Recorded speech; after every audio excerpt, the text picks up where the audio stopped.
லைஃப்பில் சக்ஸஸ் ஆக day and night கஷ்டப்பட்டு வேலை செய்யணும்னு நம்ம மைண்டில் ரெஜிஸ்டர் ஆகிடுச்சு. ஆனால் ஒரு செகண்ட் திங்க் பண்ணி பார்த்தா நம்ம எவ்வளவு கஷ்டப்பட்டு வேலை செஞ்சாலும் அந்த வேலையே நம்மளை ஜெயிக்க விடாமல் தடுக்குதுன்னு சொன்னால் நம்புவீங்களா? இந்த வீடியோ முடிகிறப்ப பர்சனல் க்ரோத்தோட உண்மையான சீக்ரெட் நம்ம நினச்சதுக்கு அப்படியே ஆப்போசிட்னு நமக்கு புரியும். ஹார்ட் ஒர்க்குங்கிற ஒரே ஒரு வார்த்தைக்கு பின்னாடி ஒளிஞ்சிருக்க ஒரு பெரிய ட்ராப் பற்றி நம்ம தெரிஞ்சுக்கலாம். வாங்க அந்த உண்மையை நாம் ஒன்றா சேர்ந்து கண்டுபிடிக்கலாம். நாம் எத்தனை மணி நேரம் வேலை செய்கிறோங்கிறத வச்சு நம்ம க்ரோத்தை மெஷர் பண்ணுறோம். நான் ஒரு நாளைக்கு 12 மணி நேரம் வேலை செய்கிறேன், எனக்கு ரெஸ்ட்டே இல்லைன்னு சொல்கிறத நம்ம பெருமையாக கூட ஃபீல் பண்ணுறோம். இப்போ ஒரு குட்டி ஸ்டோரி சொல்லட்டுமா? ஒரு காட்டில் 2 பேர் மரம் வெட்ட போகிறாங்க. ஆள் மார்னிங் ஸ்டார்ட் பண்ணி ஈவினிங் வரைக்கும் ஒரு நிமிஷம் கூட ரெஸ்ட் எடுக்காமல் வேர்த்து விறுவிறுக்க மரத்தை வெட்டிகிட்டே இருக்கார். அவர் கோடாரி பிளண்ட் ஆனதை கூட அவர் கண்டுக்கல. அவரோட ஒரே டார்கெட் விடாமல் வெட்டணும், ஹார்ட் ஒர்க் பண்ணணும். ஆனால் இன்னொருத்தர் ஒவ்வொரு மணி நேரத்துக்கும் ஒரு 10 நிமிஷம் பிரேக் எடுத்துக்கிறாரு. அந்த நேரத்தில் அவர் சும்மா இல்லாமல் தன்னோட கோடரியை நல்லா ஷார்ப்பாக தீட்டிக்கிறாரு. இதை பார்த்த ஆள் சிரிக்கிறாரு.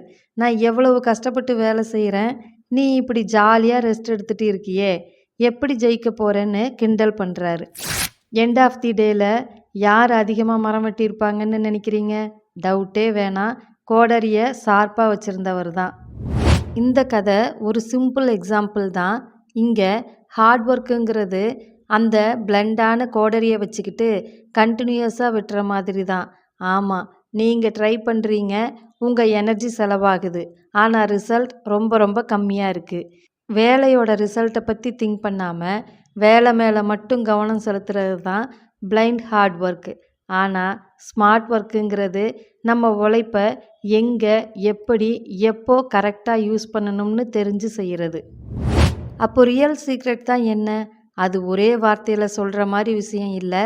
அதுக்கு 3 முக்கியமான பில்லர்ஸ் இருக்குது. அதில் first pillar self awareness. Self அவேர்னஸ்னால் நம்மளை பற்றி நம்மளே ஃபுல்லாக அண்டர்ஸ்டாண்ட் பண்ணுறது. நம்ம ஸ்ட்ரென்த் என்ன, வீக்னஸ் என்ன, நம்ம மனசுக்கு பிடிச்ச ஆசை என்ன, எது நம்மளை மோட்டிவேட் பண்ணுது, எது நம்மளை டல் ஆக்குதுன்னு தெளிவாக தெரிஞ்சுக்கிறது. நிறைய பேர் என்ன வேணும்னே தெரியாமல் ஊர் சொல்கிறதையோ, வீட்டில் சொல்கிறதையோ, இல்லை ஃப்ரெண்ட்ஸ் பண்ணுறதையோ அப்படியே ஃபாலோ பண்ணுறாங்க. அந்த பிளண்டான கோடரி வச்சுருந்த ஆள் மாதிரியே அவங்க எனர்ஜியை எங்கே வேஸ்ட் பண்ணுறோம்னே திங்க் பண்ணுறதில்ல. செல்ஃப் அவேர்னஸ்ங்கிறது முதல்ல நம்ம கோடரி எது, அது ஷார்ப்பாக இருக்கா, நம்ம வெட்ட நினைக்கிற மரம் கரெக்டான மரம் தானான்னு நம்மளை நாமளே கேள்வி கேட்குறதுல தான் இருக்குது. நான் ஏன் இந்த வேலையை செய்கிறேன், இதை செய்கிறதால நான் ஹாப்பியாக இருக்கேனா, இன்னும் 5 வருஷம் கழித்து நான் எங்கே இருக்கணும்னு ஆசைப்படுறேன், இப்போது நான் செய்கிற வேலை என்னை அங்கே கூட்டிகிட்டு போகுமா? இந்த மாதிரி கேள்விகள் நமக்கு நாமே கேட்டுக்கிறது ரொம்ப முக்கியம்.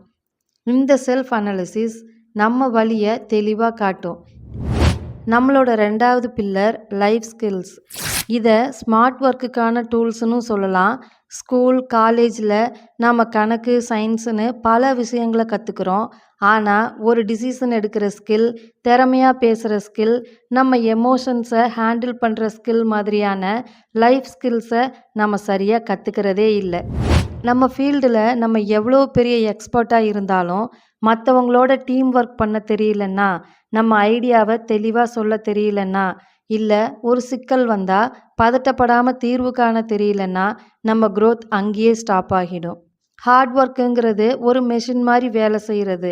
ஆனால் லைஃப் ஸ்கில்ஸுங்கிறது அந்த வேலையை சுற்றி இருக்கிற ஆளுங்களையும் சிச்சுவேஷன்ஸையும் திறமையாக ஹேண்டில் பண்ணுறது. 3வது பில்லர் க்ரோத் மைண்ட் செட். இதில் ரொம்ப முக்கியமானது ஃபெயிலியரை எப்படி பார்க்குறோங்கிறது தான். நம்மளில் நிறைய பேர் ஃபெயிலியரை ஒரு எண்ட் பாயிண்ட்டாக, ஒரு ஃபுல் ஸ்டாப்பாக பார்க்குறோம். ஆனால் க்ரோத் மைண்ட் செட் இருக்கிறவங்க ஃபெயிலியரை ஒரு பாடமாக பார்க்குறாங்க. ஃபெயிலியர் நமக்கு பணிவை கற்றுக் கொடுக்குது, பொறுமையோட அவசியத்தை புரிய வைக்குது, எல்லாத்துக்கும் மேலே அது நம்மளை இன்னும் ஸ்ட்ராங்காக மாற்றுது. திரும்ப ஒரு தடவை 3 பில்லர்ஸையும் தெரிஞ்சுக்கலாம். செல்ஃப் அவேர்னஸ், நான் யார், எனக்கு என்ன வேணும்னு தெரிஞ்சுக்கிறது. லைஃப் ஸ்கில்ஸ், என் கோலை அடைய தேவையான டூல்ஸை, அதாவது என் கோடாரியை ஷார்ப்பாக்கிட்டே இருக்கிறது.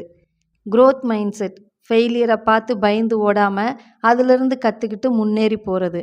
இந்த மூணும் ஒன்றா சேரும்போது தான் நம்ம ஹார்ட் ஒர்க் கரெக்டான டைரக்ஷனில், கரெக்டான டூல்ஸோட, கரெக்டான மைண்ட் செட்டோடு போகும்.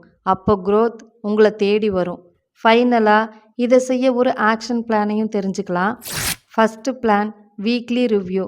ஒவ்வொரு சண்டேவும் 15 நிமிஷம் ஒதுக்கி ஒரு நோட்டில் இந்த வாரம் எது நல்லா ஒர்க் அவுட் ஆச்சு, எது சொதப்பிடுச்சு, ஏன்னு எழுதுறது.